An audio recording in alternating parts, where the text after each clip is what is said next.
everyone. So our first speaker this morning is Hendrik Weber, so formerly from Warwick and now from the University of Bath. And his talk is on space-time localization for the dynamic 543 model. Okay. So yeah, good morning. Thanks for letting me speak here. There's a couple of things. First of all, I have to apologize. I gave a talk on basically the same subject already at a seminar here about 6 weeks ago, but I decided that the audiences were sufficiently disjoint that I could just do it again. But so sorry to Roland and Max and okay, Augustin, who's one of the authors, so that doesn't matter. The second thing is this is joint work with Augustin Moinat, so this is actually going to be basically most of his PhD thesis. And let me advertise for Augustin, he's looking for a job, so if you have a postdoc job, hire him. Okay, so then let's just start math.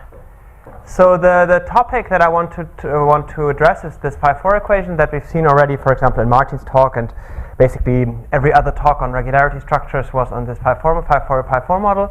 And just on the first slide to remind you of a couple of facts that you have probably seen in many other talks on stochastic PDE and this thing, is that of course you know that this, at least formally or by now pretty rigorously, this parabolic PDE, psi space-time white noise, can be used to construct as a reversible dynamics for this Euclidean 5-4 field theory.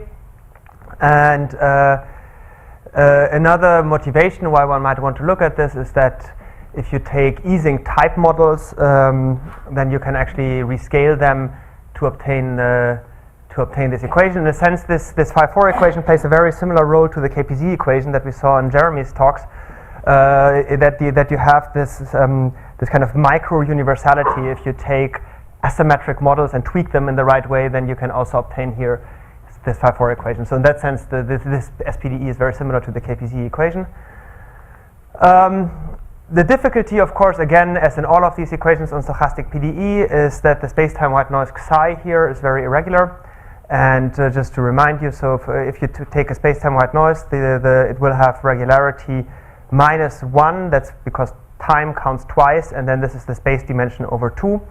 And as we're always going to be throughout in 3 dimensions, so this is going to be -5/2. And that then results by standard Chowder estimate that this left-hand side phi can't be better than 2 degrees of differentiability better than the right-hand side, so this minus just flips into a plus, and you get something here. But you see, and I mean, most of you will know that if you're in dimension 2 or higher, this will become negative, and you have to deal with distributions. So in particular, you don't know what this phi cubed means, and you have to renormalize the equation in order to give a meaning to this phi cubed. Okay, so that's just the story in a nutshell, and I actually expect that most of you will have seen this.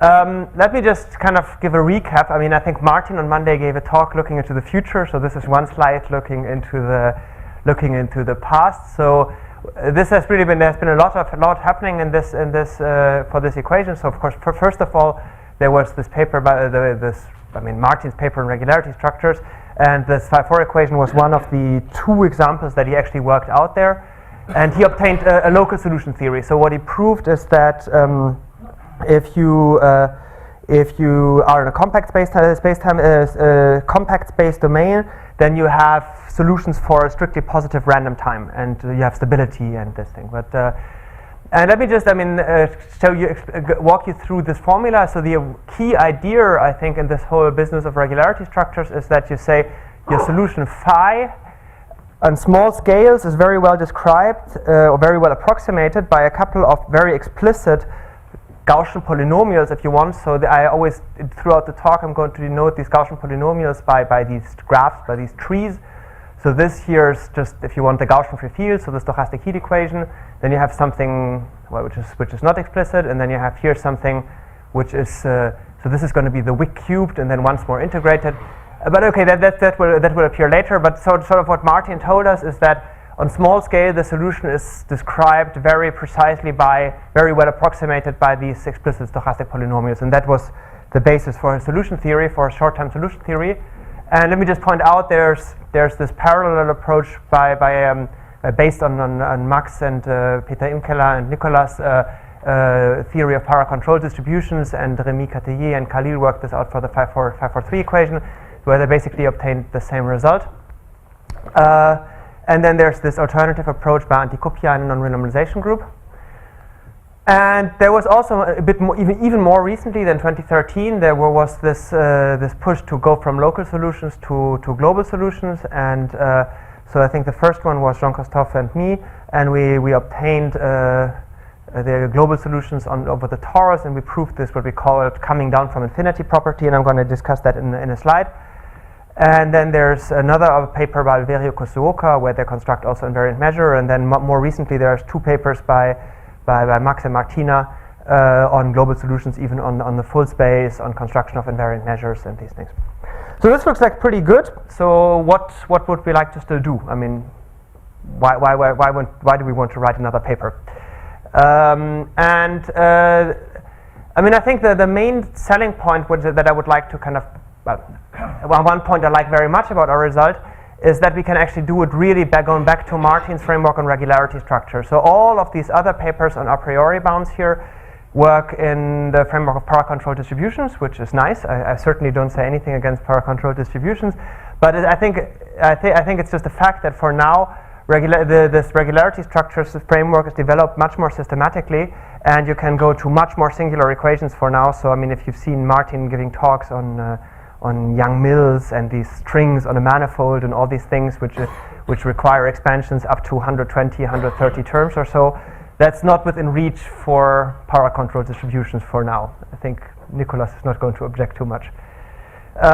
So I mean, I think it's that is actually a selling point for trying to do these a priori bounds and regularity structures, especially if you want to go further, if you want to not just do 543, but you want to do more singular equations, if you want to do gauge theories or something, right? I mean, this is just the example. So you certainly all these approaches that were up here would have to be significantly modified in order to go to, okay, I mean, this is a bit of a toy example where you just emulate fractional dimensions and go up to criticality. But another and perhaps more interesting, as I just said, would be gauge theories, which is not within reach for power controlled calculus for now. And another point that I kind of like to point is that all these proofs are a bit complicated. Our paper is the longest, and the other ones are shorter, but not significantly. And the paper that we have on the archive with Augustin is 25 pages, and I think I'm claiming our result is the longest, and it's 10 pages is the strongest, and we have 10 pages of explanation, so it's just 15-page proof. I'm not sure if that counts as a motivation. And it's not because we skip details.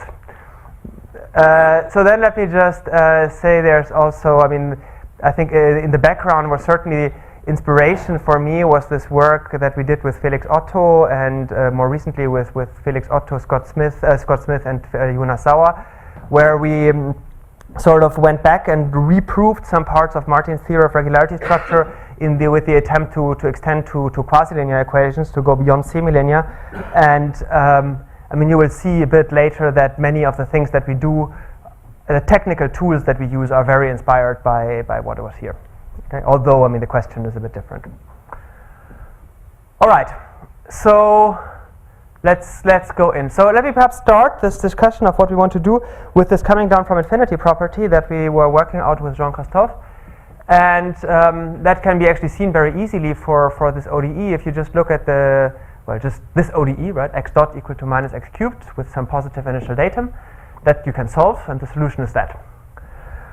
And what you see immediately, or what you may have seen in courses on ODEs in your second year of undergraduate study, is that whatever initial datum you do here, you can always upper bound this expression by just trashing it. If you just leave this is a positive term, so it makes this smaller. So if you just trash it, you get something which is bigger. And so you get an upper bound on the solution, which does not depend on the initial datum. So, so if you want to, so you can in principle start this ODE at infinity at time 0, and that would be the solution. And if you want, I don't want to discuss this too much because it's pretty elementary, but this is kind of the opposite of exploding in finite times. You know, if you swap the sign here and you have a plus, then you would, if you start in positive initial datum, then you explode in finite time. So you reach infinity in finite time, and here you go sort of in the opposite direction, so you can come down from infinity in finite time. All right, I mean, that's for ODEs, and that's, I mean, pretty elementary.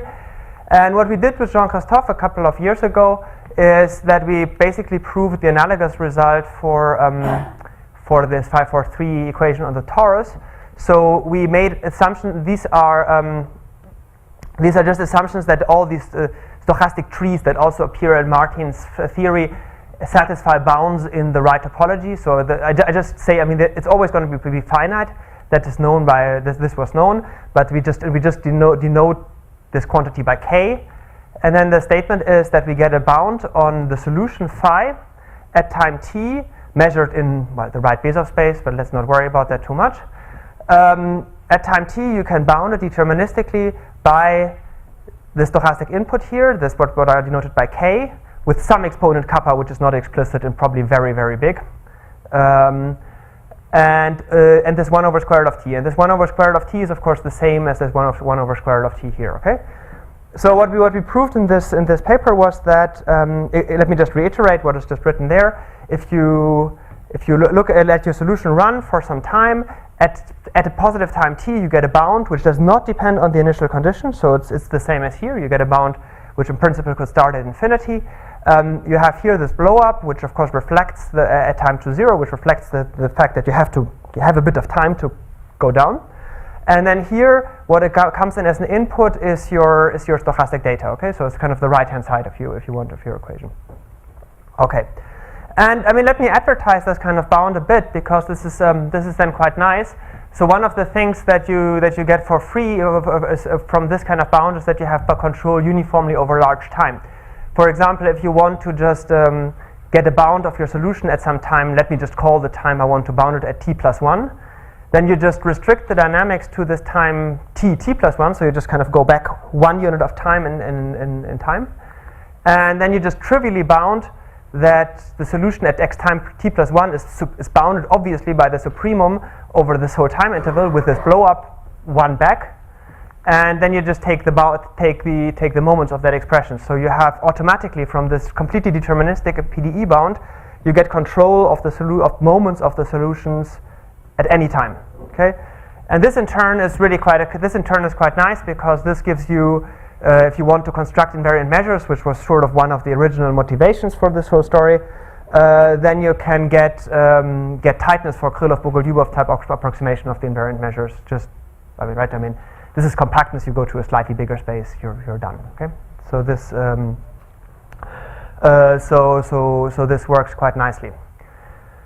All right, so one of the things that we wanted to improve on was that we wanted to get rid of the torus. So we wanted to also go to larger to space-time sets and to go to the full space.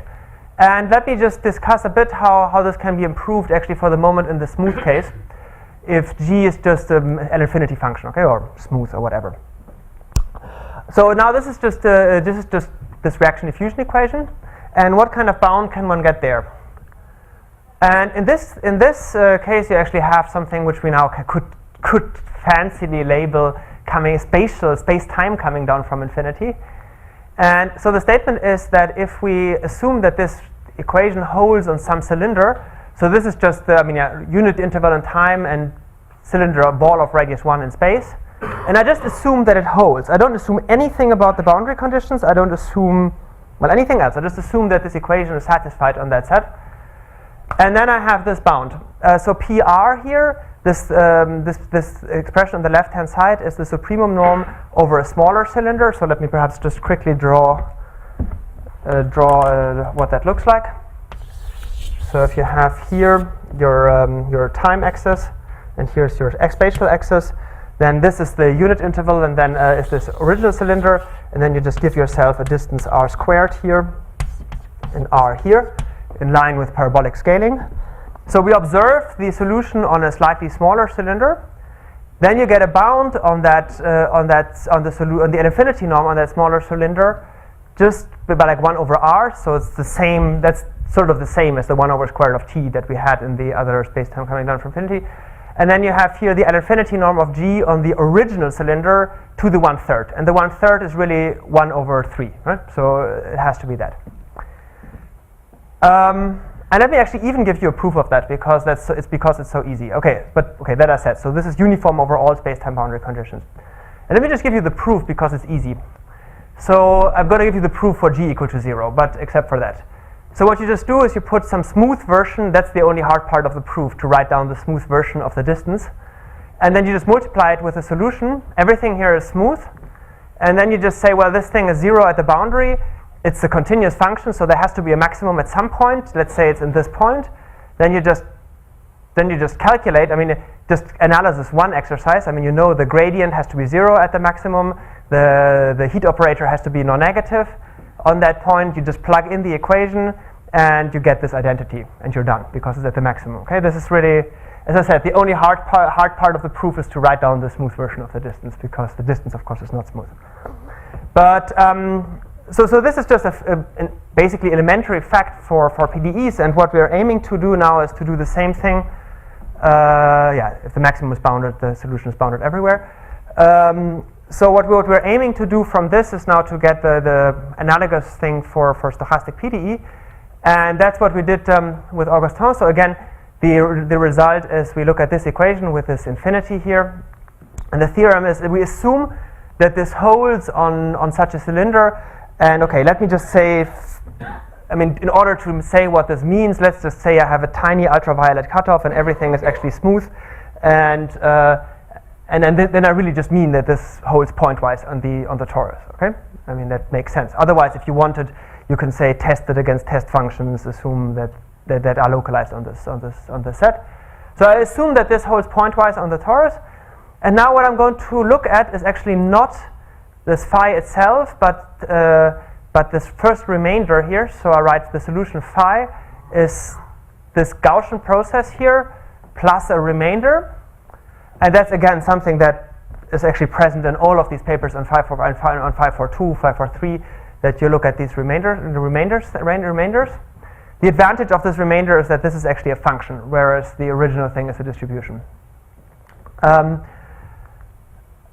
then you have sort of the same kind of bound. You get that if we get it now for the v, not for the phi. So this v, an infinity norm of this v on the smaller cylinder is bounded by 1 over r, exactly as in the smooth case. And then we have this now plays the role of our g's.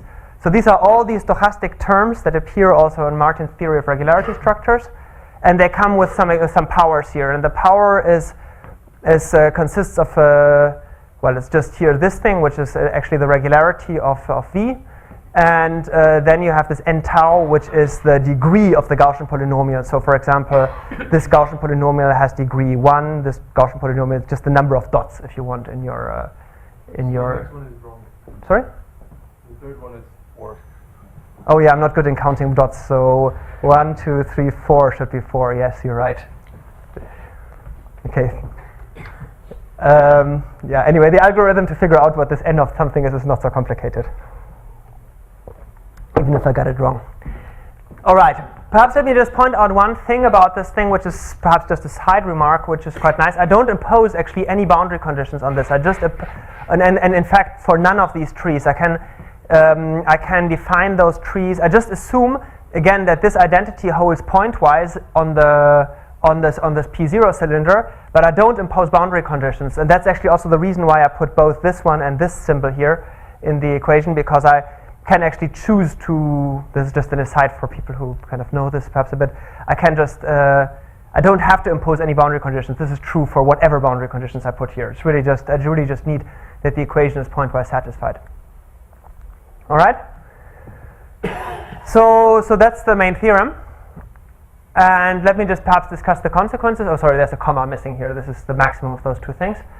So, I mean, again, just to reiterate this, I think Martin actually mentioned this in his talk on Monday, that you have bounds which depend on nothing, right? You can bound on a compact, get a bound on a compact set, and it doesn't depend on anything that happens outside of this compact set, and that's exactly the thing that you get here. So you can, you only need to control this L-infinity norm of V and hence of the solution. You only need to control psi and its polynomials over a compact space-time set, which is really nice, because if you've ever worked with these equations on the full space, it's a mess, because you have to start to introduce weights, and spaces with weights are something you don't want to do analysis with, really. And here you don't need to do that anymore, because you get, I mean, You get bounds which just depend, which are completely local everywhere. You get your information is uniform over whatever happens out there in space. So you don't really have to look outside of your compact set, which is quite nice. And that one of the immediate consequences is that you can just by compactness construct solutions on the full space.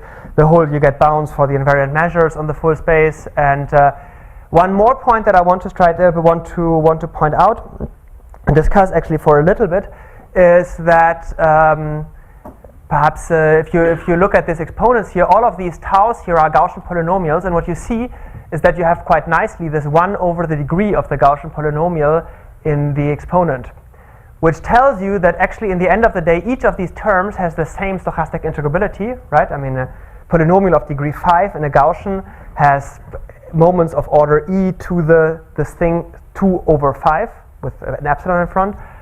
And so each of these terms has exactly the same moments, and if you plug that in, you will get that our solution, for example, if you evaluate it on a cylinder of size 1/2, you have exponential moments, stretched exponential, almost going to exponential, and I mean that's what you get. And from our analysis, it looks pretty much like this is optimal. They have another slide justifying that. Just because it's so nice that every term gives you exactly the same integrability, which kind of suggests you've done something right. On the other hand, of course, you would not think that this is optimal because you have in this phi-4 theory, you have an e to the phi to the 4 somewhere. So you would really want to have an exponent 4 here, and 1 minus epsilon is quite a bit smaller than 4. So I think Christoph had something to say about that as well. But I mean, of course, we look here in a pretty strong topology. We look at the L infinity norm of these remainders. So yeah. All right. So that's that. Perhaps I want to go one step back and just discuss this optimal integrability in the one-dimensional case. So before we embarked on this enterprise to do these a priori bounds in 3 dimensions.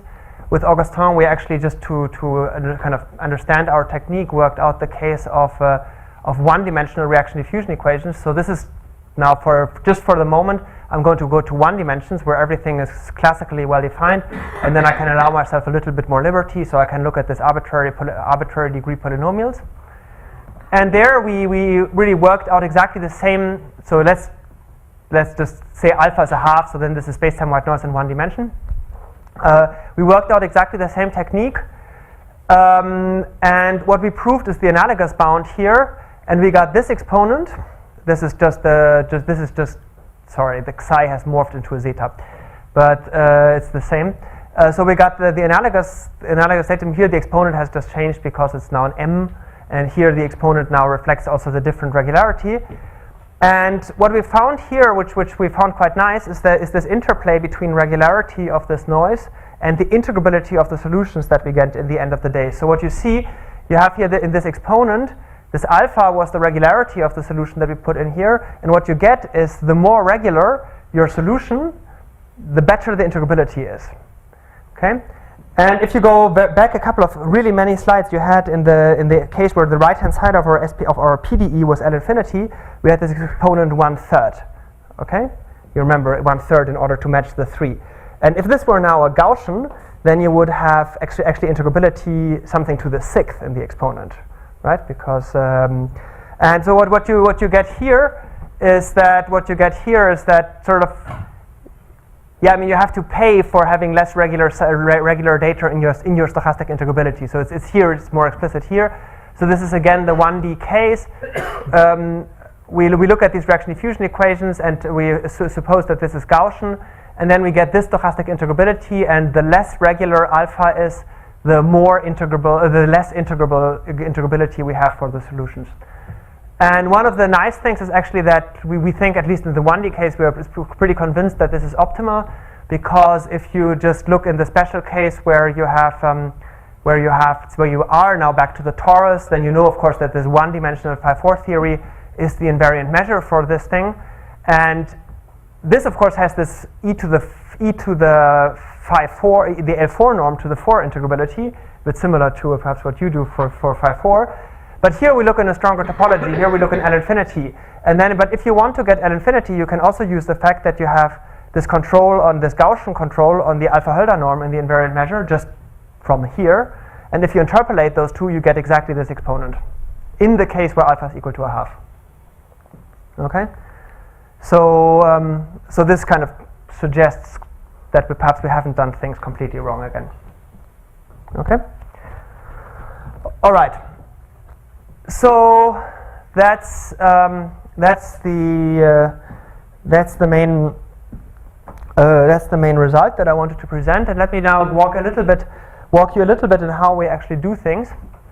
So again, this is a slide that for everybody. So we're now back for the rest of the talk in 3 dimensions. And this slide is again something that probably you have seen in other talks on regularity structures. So the zero thing you want to think about is the scaling. And so what you do is you do this parabolic rescaling here as a time lambda squared here parabolic. This is just the scaling that then preserves space-time white noise in law. And so under this whole scaling, the linear part of the equation is invariant. And what you see is that the nonlinearity is of course not scale invariant, and you get this extra factor here. And again, you see here in 4 dimensions, this is the critical dimension where everything is scale invariant. So this is the renormalizable case.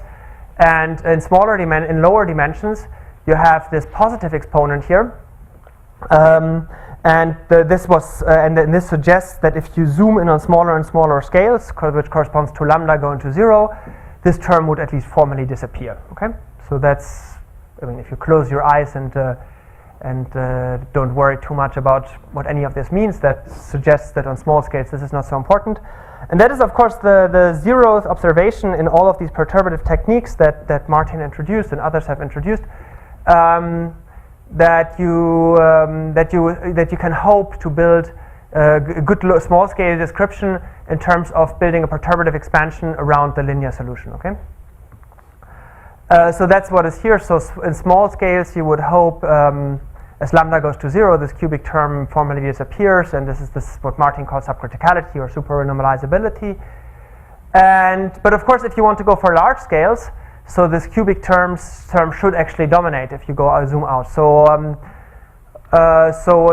what we have to do is we have to certainly use the small scale description to understand the small scales, but we have to also use the cubic term here to control what happens on large scales. So we have to do both, sort of.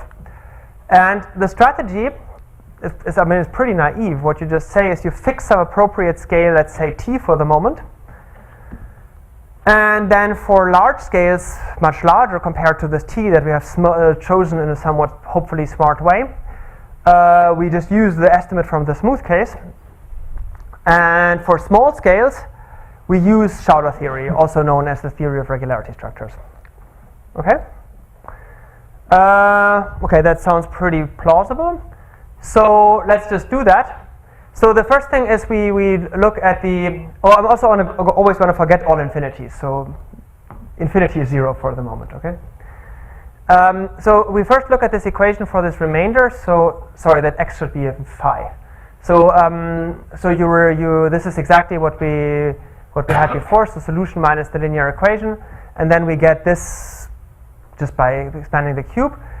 And the first thing we do is now we regularize this equation. So this bracket t here is just supposed to mean that we just smoothen everything on scale t. So we, if you want to convolve with the Gaussian heat kernel with variance t.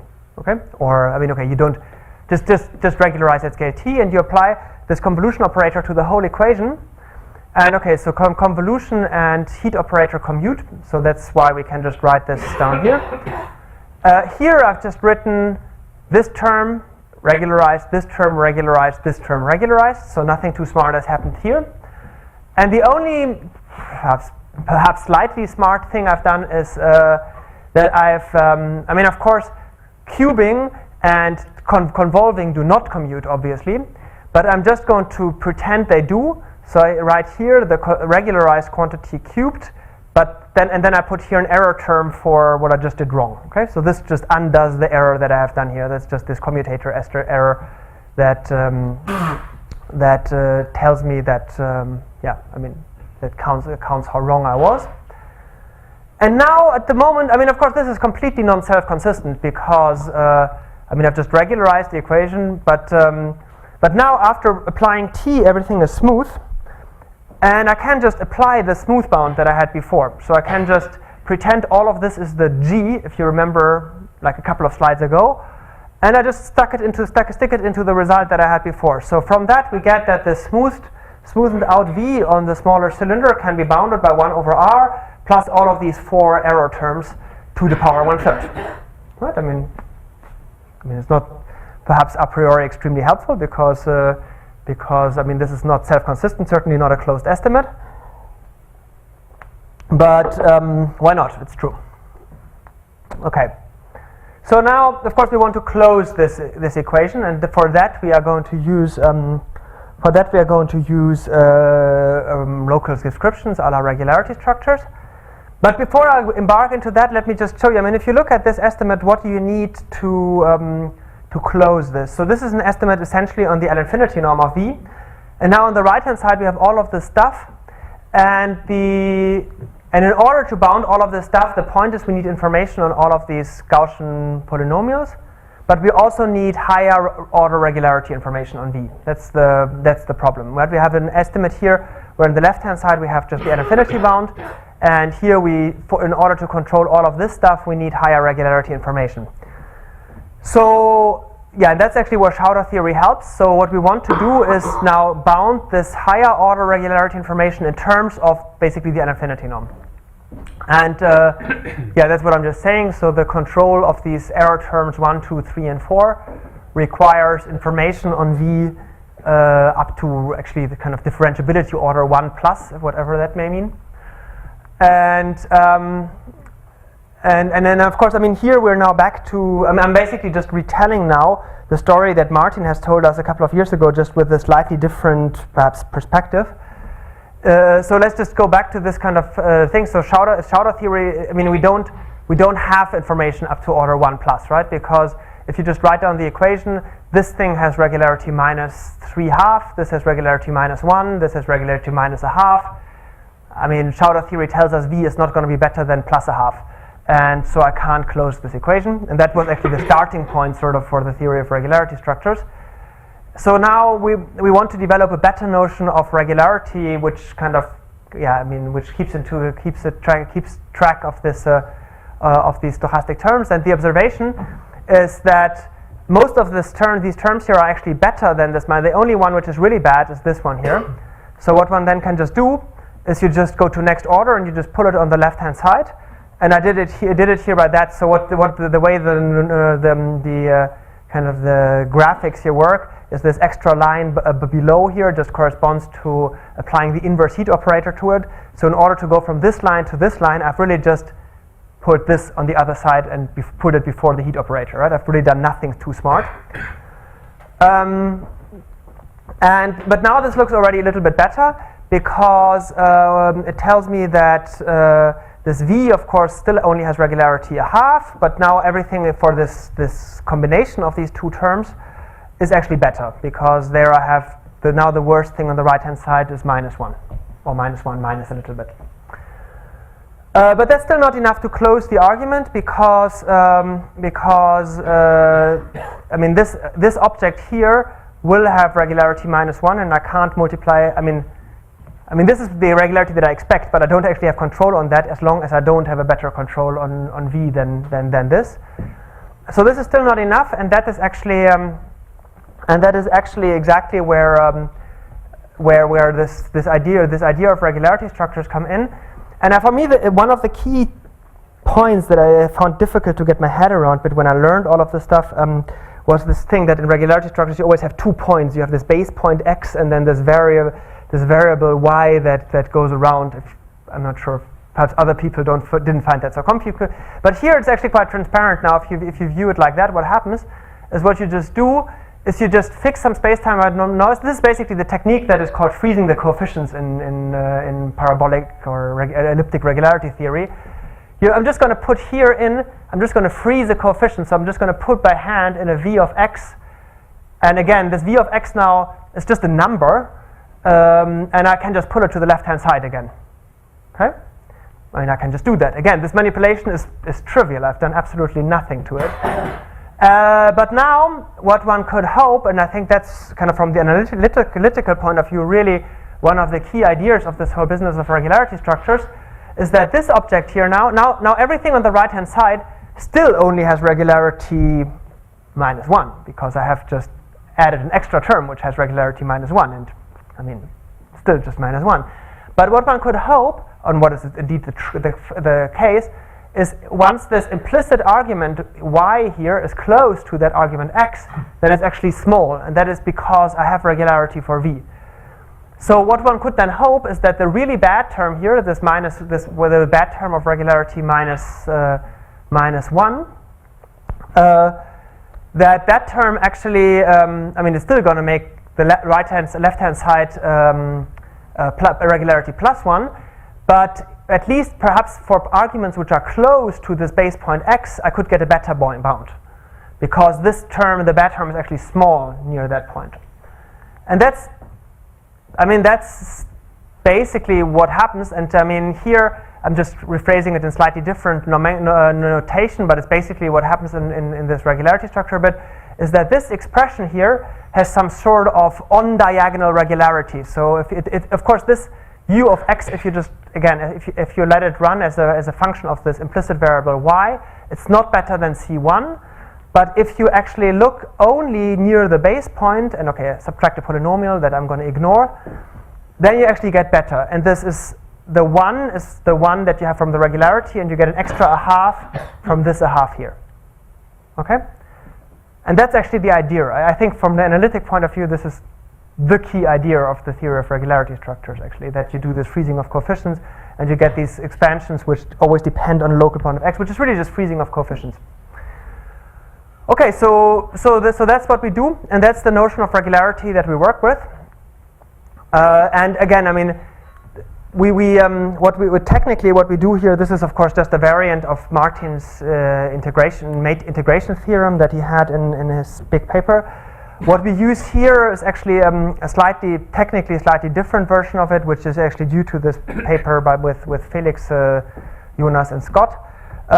Because in our techniques, it's quite important that we can keep track of what sets things depend on. Right, we need local versions of the Schauder estimate that things only depend on the solution, what it does here, and we have to really keep track of where the information comes from.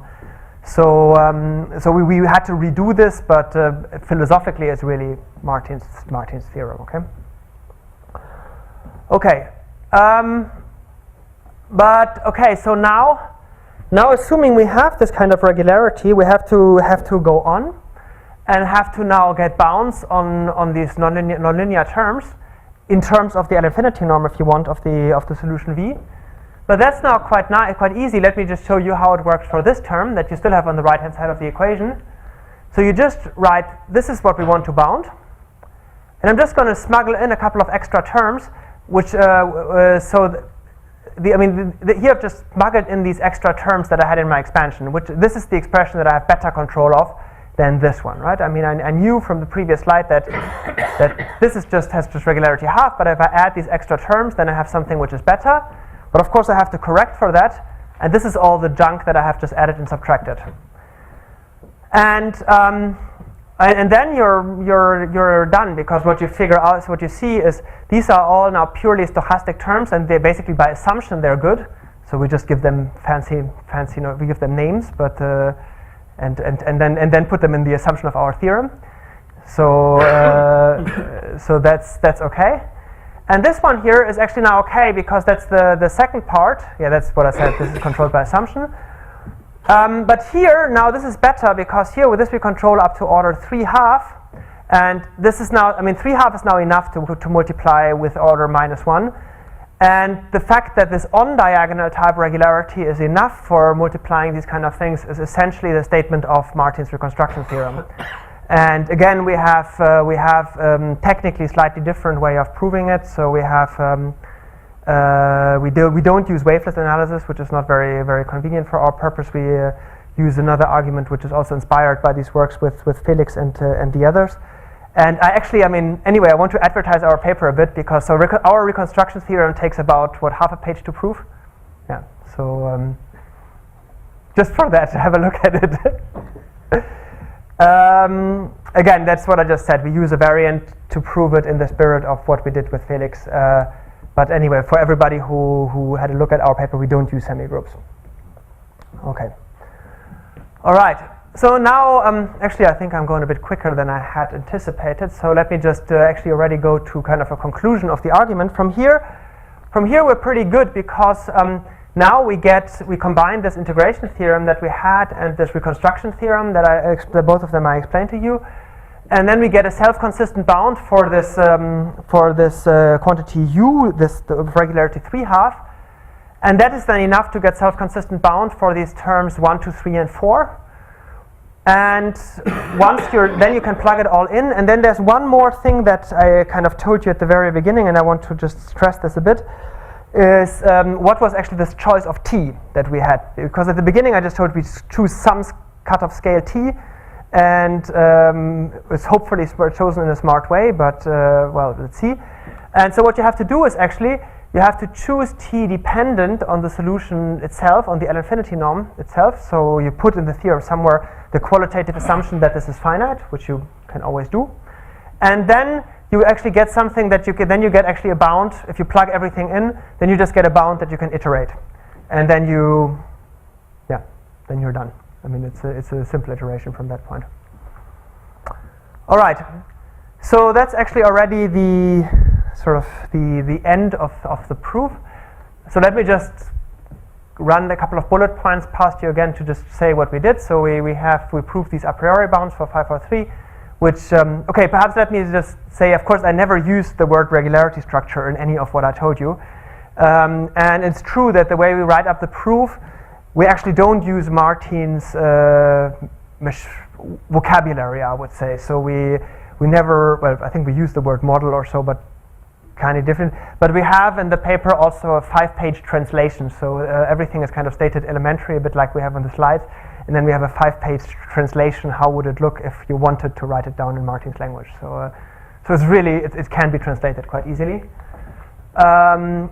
So then as I said, we have the space-time version of this coming down from infinity, which I really think is very inconvenient to study the large-scale behavior. And one of the things I find really remarkable, I mean, this to the best of my understanding, this was not known even in the case of 1D reaction diffusion equations. I had never seen such a thing in the literature. It's not, okay, I mean, and even, I mean, I think our 1D proof is in the end of the day not that much easier than the 3D proof.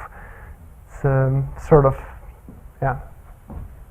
You agree, or? And again, the key idea of the proof was this explicit separation of small and large scales by regularizing with the scale t. And perhaps let me just also comment a bit on that, because this was something that in this work with Jean-Christophe we were really fighting against. This was something that kind of under Jean-Christophe and I understood in our work, that one really had to either use the heat equation or use the cubic term, but never use a mixed thing. So we tried to work with energy inequalities at the beginning, where you have kind of always both. You have a bit of gradient term and you have a bit of the quartic, and it always ended up to be a massive mess. So I think that's still one of the things we learned from that paper, that you have to really, for different parts of the argument, you have to either only use the heat equation or only use the cubic term, and never both. And the open questions, I mean, the obvious one, that can you do this for more singular equations? And with Augustin, we started to think a bit about this one. Martin and AJ and Ilya Chevirev and I don't remember. I think Ivan's also on the paper have developed a small-scale theory for this equation, and it's okay. I mean, I don't know, but it looks not implausible that our thing just goes through without too much difficulty in this case. Then more interesting, of course, can you do this for more complicated PDEs?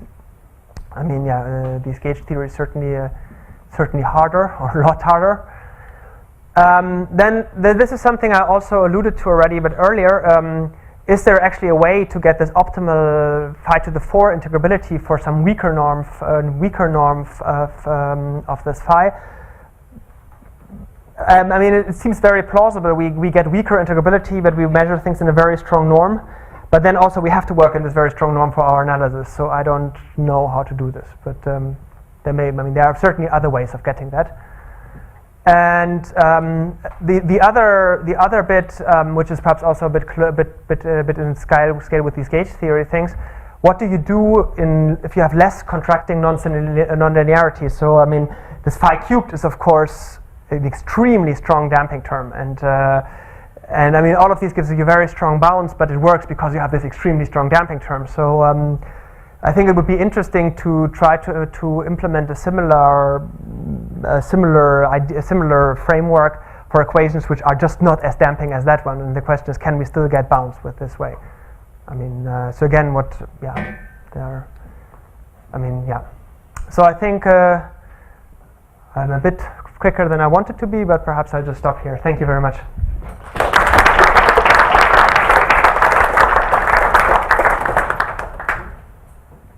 We've got plenty of time for questions. Yeah. So what kind of less contracted nonlinearities would be interesting? Okay, I mean, I think the easiest, the first thing to try would be to do sine Gordon, which is really not contracting at all. And what you would guess, you just put, or stochastic heat equation, if you want the PAM model with a nonlinearity, which is not U, what Cyril and Martin worked out just with a nonlinearity, real nonlinearity in front of the psi. And there you would expect to get bounds which only grow exponentially. For example. Then, something that actually Pavlos brought to my attention yesterday, which could be actually already kind of fun if you just do the Cahn-Hilliard version of this thing, where you have the fourth order operator and then the derivative of space-time white noise, so it's the same regularity. The small scale theory sort of works the same, but the large scale theory is different because you don't have the maximum principle, so you can't work in L infinity to get these strong a priori bounds, and then you would have to do work with energy inequalities or so there, and that I think is also at least within reach to try. Okay, then certainly these, this gauge theory question is of course really fascinating, where you then have a strong contraction, but only in directions which are orthogonal sort of to the gauge group. That I really don't know. Yeah, what about KPZ? You didn't mention KPZ. You didn't mention KPZ there. Yeah, but I don't know. Yeah, it's interesting. With these Hamilton-Jacobi equations, I never completely understood what it could be here, because you also have this coming down from infinity, but only in one direction, right? You have these. Yeah, but I think gauge theory is not easier, because you will have cubic terms which are not nice. For example, in gauge theory. Yeah, I'm not saying it's easier. Yeah. I didn't claim it's easy, no?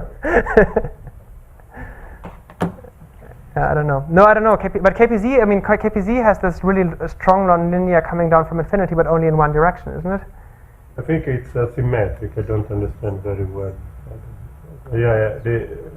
Certainly the Burgers equation has some kind of asymmetric. Yeah, exactly. Regularity. But there is a cubic term, no? I think Souganidis did a computation in the blackboard at the beginning where he shows that there is some kind of cubic term, but it's in the derivative of the solution. I don't know.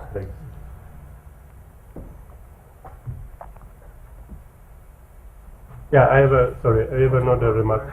Why you're optimistic for phi 4 minus t? Because it seems to me you don't have the maximum principle.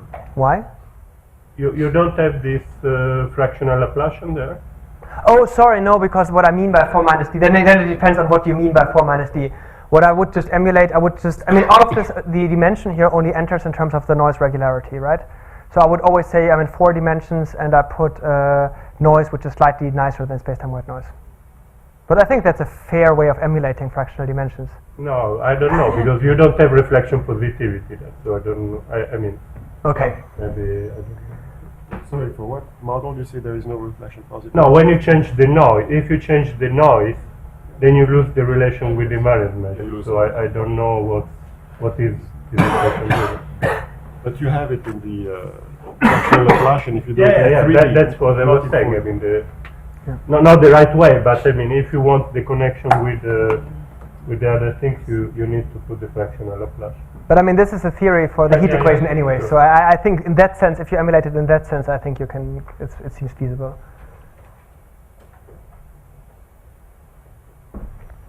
It looks like in dimension 2 you can allow for any degree of nonlinearity. Oh yeah, yeah. And how about an analytic function? I don't know. No, I don't know. I mean, that's.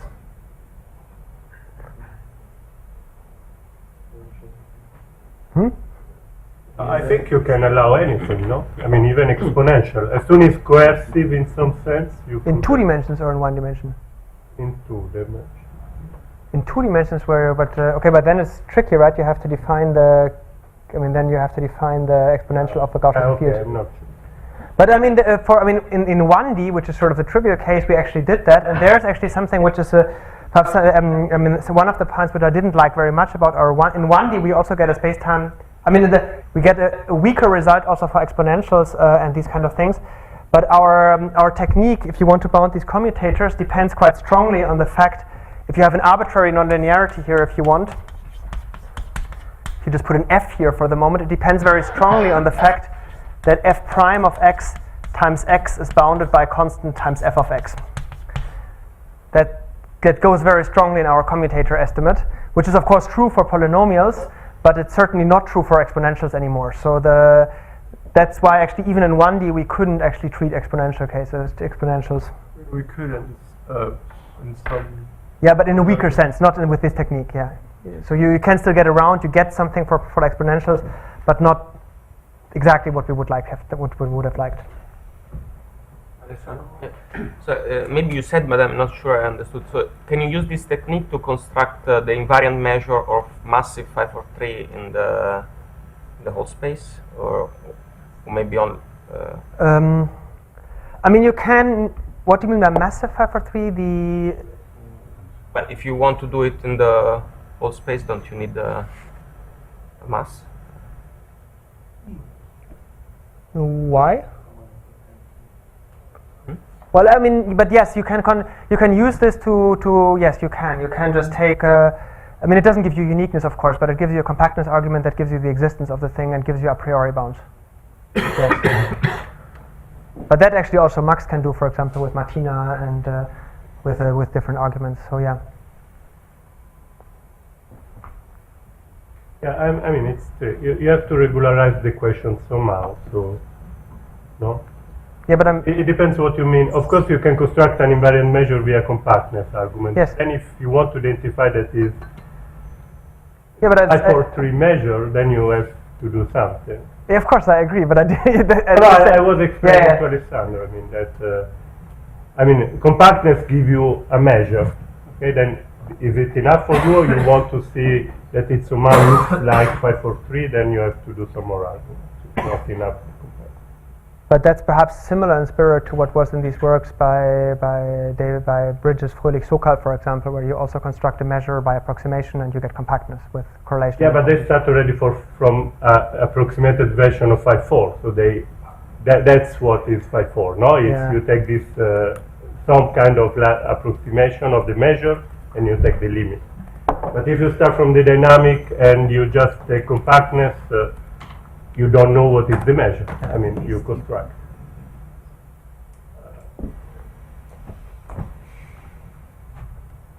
Okay, Okay, so yeah, can I ask a technical question since we have this? No, because that's a technical point which always puzzles me and that I don't understand, I think, right now. When the commutator for the cubic term, Yeah. in my mind, that was hopeless. So I still cannot understand how you control the commutator. I mean, sorry, I didn't read in the paper, but I mean, I was thinking to this problem before, and maybe I tried some approach like this, and this commutator was puzzling me because it's already cubic, Yeah. and you have to use the regularity to show that it's small. Yes. And yeah, if I interpolate, I lose I get something more than cubic, which I cannot control. So I don't understand. But that was actually, I mean, you cure that with two ways. I mean, there's one thing that is on the right-hand side, so you have this factor 1/3, which already gives you something, and then you gain more with this choice of t to be dependent on the solution. And in the end, what you get is because you have to indeed you have to use the regularity, and you get then you would get higher powers in v. But then you also get these factors of t, because if you have positive regularity, you gain something, right? If t is small, and then if you choose it like that, then you can get it back. Yeah. Yeah. And but this is actually, I mean, this was something that this choice of the t is something we actually worked out first for the case of stochastic ODEs. So in our 1D paper, we have a small section where we worked out exactly this program just for the case of a stochastic ODE, x dot equal to minus x cubed plus white noise. And I actually think that for me, the core of our idea is in this 2-page calculation. And yeah, so that's where you get it. That's where you gain some extra powers. Okay, so let's thank the speaker again.